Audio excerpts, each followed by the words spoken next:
Welcome guys, जेके lawn job channel में आपका बहुत बहुत स्वागत है। सब्सक्राइब कीजिए जेके लॉन जॉब चैनल को और पाते रहे नर्सिंग पैरामेडिकल फार्मेसी का latest update time to time. So guys, इस वीडियो में डिस्कस करने वाले नर्सिंग के जो इंट्रेंस एग्जाम होते हैं उनकी प्रिपरेशन एमसीक्यूज। ठीक है, आपका जो नर्सिंग इंट्रेंस एग्जाम है उसमें इसी प्रकार के मल्टीपल चॉइस क्वेश्चन अक्सर पूछे जाते हैं। ठीक है, हम बहुत सारे डिस्कस कर चुके हैं बायोलॉजी के। अब हमारे जो नेक्स्ट वीडियो आएंगे ना, वो फिजिक्स और केमिस्ट्री से रिलेटेड आएंगे। ठीक है, तो आप बता सकते हो पहले फिजिक्स के चाहिए या फिर केमिस्ट्री के। ठीक है, उसके अकॉर्डिंग ही मिलना आपको स्टार्ट हो जाएंगे एमसीक्यूज। ठीक है, और क्वेश्चन भी अक्सर यही पूछे जाते हैं आपके नर्सिंग इंट्रेंस एग्जाम में, फिजिक्स केमिस्ट्री बायोलॉजी। ठीक है, तो आप कमेंट करके बता देना कि आपको फिजिक्स के पहले चाहिए या फिर केमिस्ट्री के। ठीक है, आपकी सुविधा के अनुसार मैं अपलोड कर दूंगा। ठीक है, तो चलिए पहले बायो का डिस्कस कर लेते हैं। पहला हमारा क्वेश्चन है, एस्कोमाइसिटीज को सामान्यतः थैलीपंजाइबी कहते हैं। ठीक है, ये आपको पता होना चाहिए, डायरेक्ट क्वेश्चन बन सकता है कि एस्कोमाइसिटीज को सामान्यतः क्या बोलते हैं, तो उसको थैलीपंजाइबी बोलते हैं। क्लियर। ड्यूटेरोमाइसिटीज को सामान्यतः अपूर्ण कवक भी कहते हैं। मोस्ट इंपोर्टेंट, हमारा जो ड्यूटेरोमाइसिटीज होता है उसको क्या बोलते हैं? अपूर्ण कवक। ठीक है, ये आपको पता होना चाहिए, डायरेक्ट क्वेश्चन आ सकता है। अगला है हमारा, सन 1892 में DJ Ivanovsky, most important DJ Ivanovsky ने तंबाकू के मोज़ेक रोग के रोगाणु को पहचाना था। ठीक है, और इसका वहाँ बैक्टीरिया से भी छोटा था, यानी कि हमारा जो डीजे इवानोव्स्की था उन्होंने तंबाकू के मोज़ेक रोग के रोगाणु को पहचाना था, और वो एक्चुअल में क्या था आपको पता है, वायरस। ठीक है, अगला हमारा, WM स्टाइन ने बताया कि वायरस को रवेदार बनाया जा सकता है और इसे रवे में मुख्य प्रोटीन होता है। ठीक है, इसका जो रवा होता है ना उसमें मुख्य प्रोटीन होता है, ये किसने बताया था? WM स्टाइन ने। क्लियर, चलते आगे। अगला है हमारा, सभी पादप वायरस में एक जो हमारी लड़ी होती है ना, RNA होता है। ठीक है, सभी पादप वायरस में एक लड़ी वाला RNA होता है, एक लड़ी इस तरह का, और डबल लड़ी के बोल दे तो फिर इस प्रकार का। ठीक है, और इसमें आप लगा सकते हो कुछ इस प्रकार का होता है, जो आपने DNA में देखा होगा। तो ये एक लड़ी ओनली ये। ठीक है, और डबल की बोले तो डबल। ठीक है, समझ में आ गया होगा। तो ये होता है इसमें एक्चुअली RNA में होता है ना उस प्रकार का, तो इसमें एक लड़ी वाला RNA अथवा DNA होता है। क्लियर, चलते आगे। सन 1971 में टियोडाइनर ने विरोड की खोज की। मोस्ट इंपोर्टेंट, टियोडाइनर जो था उन्होंने विरोड की खोज की। ठीक है, वायरस और विरोड ये सब आप 11th में पढ़ चुके हैं और 11th के यहाँ से लिए गए। ठीक है, चलते आगे। ऐसे क्वेश्चन आएंगे और आपके लिए ये NCERT से तैयार किए मैंने, ताकि आपको ज़्यादा पढ़ना ना पड़े, सीधे सीधे जो भी निचोड़ो यहाँ मिल जाए आपको NCERT का। ठीक है, तो आप देख रहे हो ना, तो बहुत अच्छा काम कर रहे हो। न्यूरोस्पोरा का उपयोग जैव रासायनिक तथा आनुवंशिक प्रयोगों में बहुत किया जाता है।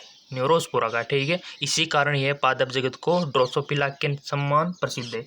इस वर्ग में आने वाले मोरिल तथा बक्कल खाने योग्य होते हैं। ठीक है, मोरिल तथा बक्कल तो खाने योग्य है। ठीक है, अगला है, एस्कोमाइसिटीज में एलैगिक बीजाणु कोनिडिया होते हैं तथा लैगिक बीजाणु को एस्कस बीजाणु कहते हैं। ठीक है भाई, एस्कोमाइसिटीज में एलैगिक बीजाणु को कोनिडिया कहते हैं। ठीक है, तथा लैगिक बीजाणु को एस्कस बीजाणु कहते हैं। क्लियर, लैगिक बीजाणु, लैगिक को क्या बोल रहे हैं? कोनिडिया, और लैगिक को ascus. Clear, most important question, NEET में भी पूछा जाता है इस प्रकार के क्वेश्चन।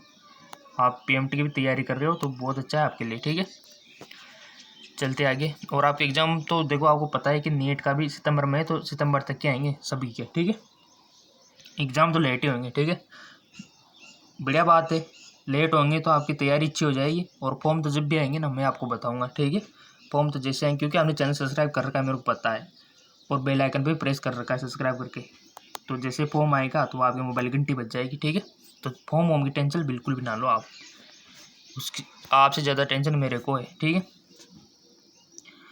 जिलेडियन तथा ग्रेसलेरियम में एगार प्राप्त होता है, जिसका उपयोग सूक्ष्म जीवों संवर्धन में तथा आइसक्रीम और जेली बनाने में किया जाता है। क्लियर, चलते आगे। क्लोरेल तथा स्प्रूल एक कोशिकीय शैवाल है, इसमें प्रोटीन प्रचुर मात्रा में पाया जाता है। ठीक है, यहाँ तक कि इसका उपयोग अंतरिक्ष में भोजन के रूप में किया जाता है। क्लियर, चलते आगे। अगला है हमारा, लाल शैवालों का लाल रंग उसमें उपस्थित वर्णक आर फाइकोएरिथ्रिन के कारण होता है। जिससे किसी वृक्ष का ग्रीन रंग क्लोरोफिल के कारण होता है, उसी प्रकार शैवालों में लाल रंग किसके कारण होता है? Are phycoerythrin. क्लियर। ब्रायोफाइटा को पादप जगत का जल स्थलचर भी कहते हैं, क्योंकि जल में भी हो जाता है और थल में भी हो जाता है। ठीक है, तो इसको जल स्थलचर हम बोल देते हैं ब्रायोफाइटा को। ठीक है, मोस्ट इंपोर्टेंट क्वेश्चन है ये यहाँ से। ब्रायोफाइटा में वास्तविक मूल तना पत्तियां नहीं होती है, एक्चुअली नहीं होती है, रियल नहीं होती है। ठीक है, वास्तविक मूल तना पत्तियां नहीं होती है, नहीं होती है मतलब नहीं होती है। ठीक है, क्वेश्चन बन सकता है यहाँ से भी, नीट में तो पूछा ही जाता है देखो, और नर्सिंग में भी पूछा जाएगा आपके। ठीक है, ब्रायोफाइट में लीवर व्रट तथा मांस में व्यक्त किया जाता है। हमारा जो ब्रायोफाइट है इसको लीवर व्रट तथा मांस में। ठीक है, मोस जो है, मोस एक पेड़ होता है, पादप होता है। ठीक है, स्पेगनम की कुछ जातियां कोयला प्रदान करती है, जिसका उपयोग ईंधन में किया जाता है। ठीक है, स्पेगनम की। चलते आगे। टेरिडोफाइट का सजावट में बहुत अधिक आर्थिक महत्व है। टेरिडोफाइट होते हैं ना, इसका सजावट में बहुत अधिक महत्व है टेरिडोफाइट होगा। ठीक है, और ये सब आपने 11th में पढ़ चुके हो, 11th की बुक में अच्छे से दिया हुआ है। ठीक है, बट उसको पढ़ोगे ना तो आपको बहुत सारा टाइम लग जाएगा, तो मैंने खुद पढ़ के अच्छे से रियलाइज़ करके आपको अवेलेबल करवाई ये चीज़, ये नोट्स। ठीक है, और इनका लिंक तो मैं डिस्क्रिप्शन में दे देता हूँ, आप वहाँ से ले लेते हो। ठीक है, ये सारी लिस्ट वहाँ मिल जाएगी आपको डिस्क्रिप्शन में। ठीक है, नीचे डिस्क्रिप्शन होता है ना, इस तरह का एरो का चिन्ह होगा, उस पर क्लिक करते ही खुल जाता है पूरा, और आप वहाँ लिंक पे क्लिक करके इसको निकाल सकते हो। ठीक है, अगला है हमारा ये क्वेश्चन जो है हमारा नीट में पूछा था जब हम देने गए थे 2014 में, तब ये क्वेश्चन आके सजावट में किसका यूज किया जाता है, कौन से प्लांट्स का कौन से वर्ग में आता है, तो ब्रायोफाइटा, टेरिडोफाइटा, जिम्नोस्पर्म से कुछ दे देते। ठीक है, तो उसका आंसर क्या था? टेरिडोफाइटा। ठीक है, डायरेक्ट क्वेश्चन आया था इससे, तो नर्सिंग में भी पूछा जा सकता है। अगला है टेरिडोफाइट विकास की दृष्टि से स्थल पर उगने वाले सर्वप्रथम पौधे हैं टेरिडोफाइट। ठीक है, किसकी दृष्टि भी इम्पोर्टेंट है, विकास की दृष्टि। ठीक है, जिम्नोस्पर्म की मूल प्राय मूसला मूल होती है। ठीक है, एंजियोस्पर्म पादपों में सबसे बड़ा वर्ग है। ठीक है, एंजियोस्पर्म। अब आपको पता होगा कि जिम्नोस्पर्म क्या होते हैं, एंजियोस्पर्म क्या होते हैं, कौन कौन से होते हैं। ठीक है, नग्न बीज जिसमें पाए जाते हैं उसको क्या बोलते हैं, जिसमें कर्ड होते हैं उसको क्या बोलते हैं। ठीक है, तो उसी प्रकार ये वर्गीकरण किया हुआ है। चलते आगे। अगला है हमारा टेरिडोफाइट विकास की दृष्टि से, ये तो हमने बोल लिया था। एंजियोस्पर्म पादपों में सबसे बड़ा वर्ग है। भ्रूण कोश की प्रत्येक कोशिका अगुणित होती है, मोस्ट इंपोर्टेंट, भ्रूण कोश की प्रत्येक कोशिका अगुणित होती है। ठीक है, ये आपको पूरी बुक पढ़ लो, अगर कहीं छूट गया तो कोई दिक्कत नहीं, यहाँ मैंने बता दिया आपको। ठीक है, पादपों में युग्मनज में बहुकोशिकीय रचना होती है, जिसमें बीजाणु उद्भव करते हैं। भाई पादपों में युग्मनज क्या होता है? मिक्सअप है युग्मनज और युग्मक। ठीक है, युग्मक तो डिफरेंट अलग अलग होता है, जैसे कि हमारा अंडाणु हो गया, उसको हम युग्मक बोल सकते हैं। ठीक है, और इधर स्पर्म हो गया, इसको भी युग्मक बोल सकते हैं। बट ये दोनों जब मिल जाते हैं और जब जो नया चीज़ बनता है ना, उसको हम युग्मनज बोलते हैं। ठीक है, तो युग्मनज में यानी कि मिल चुके हैं वो दोनों, बहुकोशिकीय संरचना बनती है जिसे बीजाणु उद्भिद करते हैं। ठीक है, क्लियर। यह भी प्राणी जगत के सभी सदस्य बहुकोशिकीय होते हैं।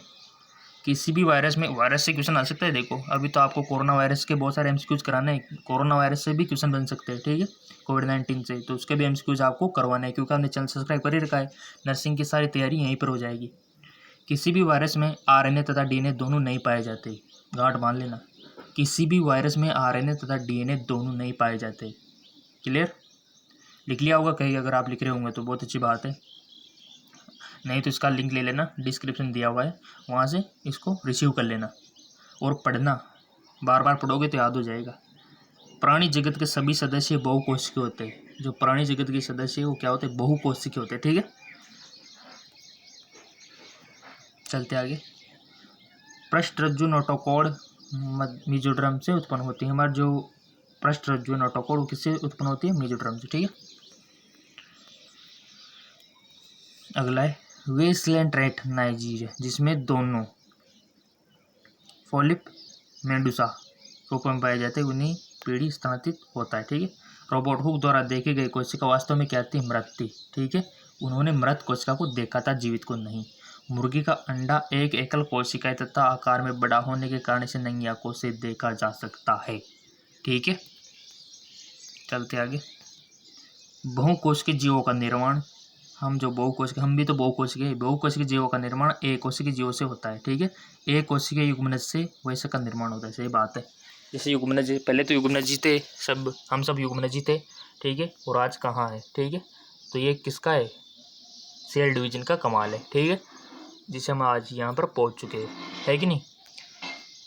कहाँ ये कंडीशन? ठीक है, चलो आगे। एक कोशिकीय जीव, थोड़ा सा इसको स्क्रॉल डाउन कर लेते हैं। एक कोशिकीय जीव वह सभी आवश्यक क्रियाएं करते हैं जो बहुकोशिकीय जीव करते हैं। ठीक है, एक कोशिकीय जीव भी वो सब करते हैं जो हम करते हैं। अंतर इतना है कि बहुकोशिकीय जीव में अलग अलग कार्य करने के लिए क्या होते हैं? अलग अलग अंग होते हैं। जैसे कि यूरिन पेशाब करने के लिए हमारे पास किडनी का सिस्टम होता है, ब्लैडर होता है, यूरेथ्रा होता है। सांस लेने के लिए हमारे पास फेफड़े होते हैं, है कि नहीं? फेफड़े होते हैं। और यहाँ तक कि सोचने समझने के लिए ब्रेन होता है हमारे पास, है कि नहीं?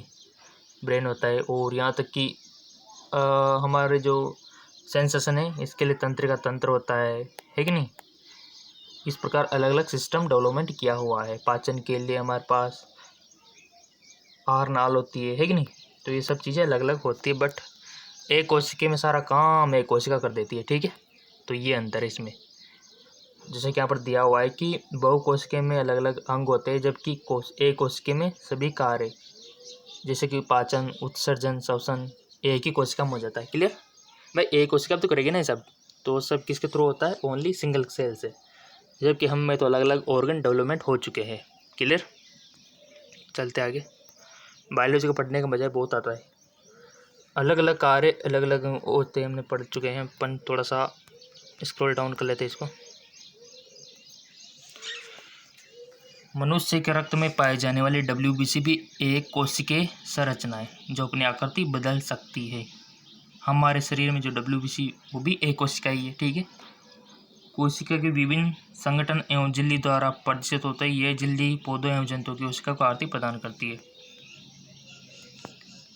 जीवाणु कोशिका में भी कोशिका भित्ति पाए जाते हैं। ठीक है, सबसे छोटी कोशिका का साइज 0.1 से 0.5 माइक्रोमीटर है, जो कि जीवाणु कोशिका है। क्लियर, सबसे बड़ी कोशिका का साइज 170 mm × 1, ये साइज दिया हुआ है 130, जो कि शुतुरमुर्ग का अंडा है। सबसे बड़ी कोशिका का साइज। ठीक है, तो ये फिनिश भी हो चुके हैं हमारा, और वीडियो बहुत लंबा हो चुका है, और बहुत जल्द आपके लिए फिजिक्स के प्रिपरेशन हो रहे हैं। फिजिक्स के क्वेश्चन में निकाल रहा हूँ जितना हो सक रहा है। ठीक है, हमारे पास जितने भी नोट्स है, बुक्स है ना, जितनी हमारे पास रिसर्च है, उन सब से निकाल रहा हूँ आपके लिए, ताकि आपके नर्सिंग एंट्रेंस एग्ज़ाम में अच्छे नंबरिंग आ सके और आपको अच्छा कॉलेज मिल सके जो आपके फ्यूचर का, ब्राइट फ्यूचर का सोर्स है। ठीक है, तो इस प्रकार से आपको तैयारी अच्छी रखनी है, ताकि आपका एंट्रेंस एग्ज़ाम हो ना, उसमें आपके नंबरिंग अच्छी आ जाए बस। ठीक है, फॉर्म वॉर्म तो सब मिल जाएंगे आपको, सिलेबस है से आपके पास। और कुछ चाहिए तो बोल देना कमेंट करके, नर्सिंग से रिलेटेड, फार्मेसी से रिलेटेड, पैरामेडिकल से रिलेटेड। ठीक है, और लिंक नीचे डिस्क्रिप्शन में दिया हुआ है। अगर आप मेरे से कांटेक्ट करना चाहते हो, बहुत सारे बोलते हैं सिर्फ कॉन्टैक्ट नंबर, तो नीचे ज्वाइन का बटन दिया हुआ है, वहाँ से ज्वाइन करके आप मेरे कॉन्टैक्ट नंबर ले सकते हो। ठीक है, बट ज्वाइन करना पड़ेगा पहले। अगर आपको PDF चाहिए तो नीचे डिस्क्रिप्शन लिंक दिया हुआ है, वहाँ से आप ले सकते हो।